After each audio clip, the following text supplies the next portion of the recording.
आणि नाहीये त्याच्यासाठी ते ऑर्डरचे खिलाफ मी हायकोर्टामध्ये जाणार आहे. काय काय मागण्या असणार आहे तुमच्या? माझी 15 लाख रुपये दर महिन्याची मागणी आहे, क्योंकि आज 2 लाख रुपयामध्ये 1,70,000 रुपयाची माझी किस्त आहे.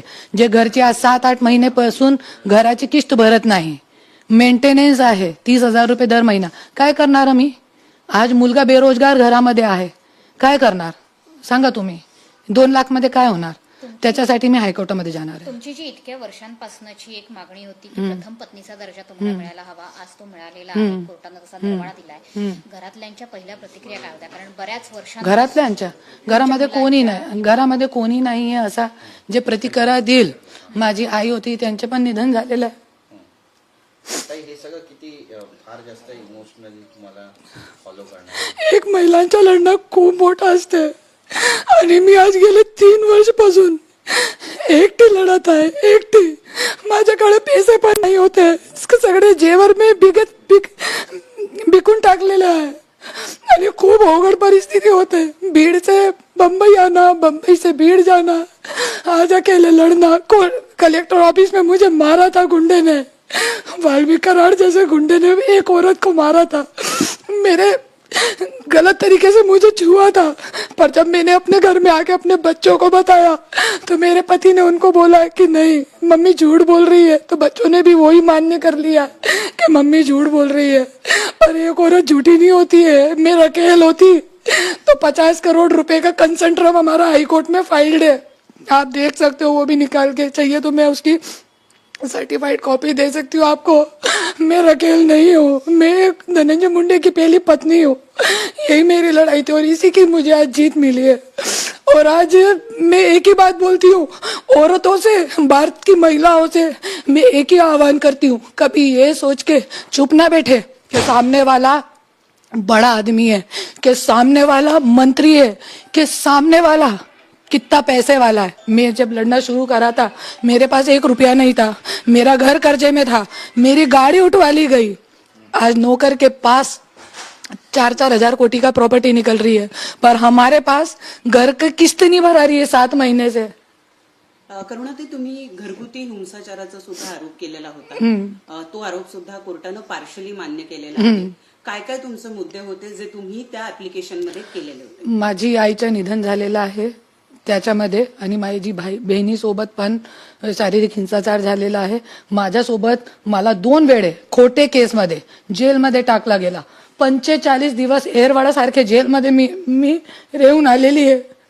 कोणी आला नाही होता माझ्या भेटण्यासाठी, पण एरवाडा जेलमध्ये मी एकटी बसत फक्त ते आभाळ बघत होती अंदर की कोणी मला काढणार, कोणी मला काढणार. आणि एट्रॉसिटी सारखे केसमध्ये मला 45 दिवस ठेवला गेला आणि बीड सारखे जेलमध्ये मला 16 दिवस ठेवला गेला. आणि कलेक्टर ऑफिसमध्ये 1-2 कोटीचा गुंडा आज जो जेलमध्ये आहे, 2 कोटीचा गुंडा, ते माझ्यासोबत मारहाण करताय. बायको सोबत, मंत्रीची बायको सोबत मारहाण करताय. मेरे गाल पे मारता है, वो मुझे गाल पे छूता है, मुझे गलत जगह पे छूता है. और ये महाराष्ट्र में कोई कुछ नहीं करता है, कोई सीएम कुछ नहीं करता है. मेरे परिवार के लोग चुप बैठते हैं. नहीं, मैं कब की आत्महत्या कर लेती, मैं अपने बच्चे की कसम खाती हूँ. मैं कब के, एक बार मैंने सुसाइड की कोशिश भी की, पर मुझे सब लोगों ने समझाया कि बच्चों का मुंह देखो, बच्चों को अमेरिका पहुंचा दिया जाएगा, तुमको कुछ हो गया तो फिर ऐसे राक्षस पनपेंगे, बढ़ेंगे, बहुत आगे बढ़ेंगे राक्षस. वाल्मिक कराड न्याय मागणार आहात का तुमच्यावर? न्याय चालू आहे. हे डोमेस्टिक व्हायलन्स जे आहे ते याच्यासाठीही आहे. जे वाल्मिक कराडांनी तुम्हाला मारहाण केली असं जे तुम्ही सांगता आहात, तेव्हा तुम्ही ही गोष्ट धनंजय मुंडेंना सांगितली होती का? त्याचं पुढे काही केस मध्ये रूपांतरण झालं? धनंजय मुंडे स्वतः होते तिकडे, पोलीसवाले होते, सगळ्यांच्या समोर माझ्यासोबत मारहाण केली आहे कलेक्टरच्या केबिन मध्ये. वाल्मिक कराड हा, आणि जे हे होता वाल्मिक कराडनी ज्या वेळे मला मारला होता, कलेक्टरला मी निवेदन दिला, देवेंद्र फडणवीस साहेबांना मी निवेदन दिला, आणि जे डीजी कडे पण निवेदन दिला की माझा फक्त सीसीटीव्ही फुटेज द्या, तुम्ही मला न्याय नाही पाहिजे, फक्त सीसीटीव्ही फुटेज द्या. आजपर्यंत मला सीसीटीव्ही फुटेज भेटले नाही. हा, डोमेस्टिक व्हायलन्सची जी केस आहे पार्शली येस असं म्हटलेलं आहे सध्या कोर्टाने. तर ही डोमेस्टिक व्हायलन्सची घरगुती हिंसाचाराची केस आता तुम्ही पुढे कशी लढणार आहात? कोर्टामध्ये 20 तारीख आहे त्याच्यासाठी. जे घरगुती हिंसाचार आहे त्याच्यामध्ये माझी बहिणी पण येणार आहे आणि सगळे जे मी पोस्टमार्टमची रिपोर्ट पण काढली होती. आज सगळे जे आहे पुरावे सहित मी पुढे जाणार आहे. अजूनही दबाव आहे तुमच्यावर? दबाव तो खूप केलेला आहे आणि सगळं केलेलं आहे.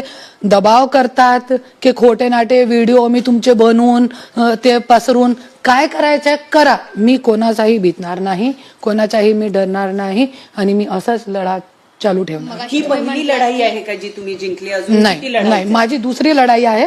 औरंगाबाद कोर्टामध्ये ज्या माझ्या गाडीमध्ये रिव्हॉल्वर टाकली गेली होती ते लढाई पण मी जिंकलेली आहे.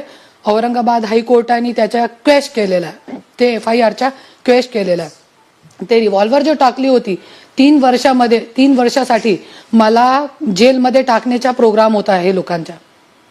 पण ईश्वरची कृपा आहे, परलीची जनता इतकी एकनिष्ठ होती. माझे व्हिडिओ काढून मीडियावरती टाकले आणि मीडियाने मला न्याय दिला. करुणा मुंडे असं काय करुणा मुंडेंकडे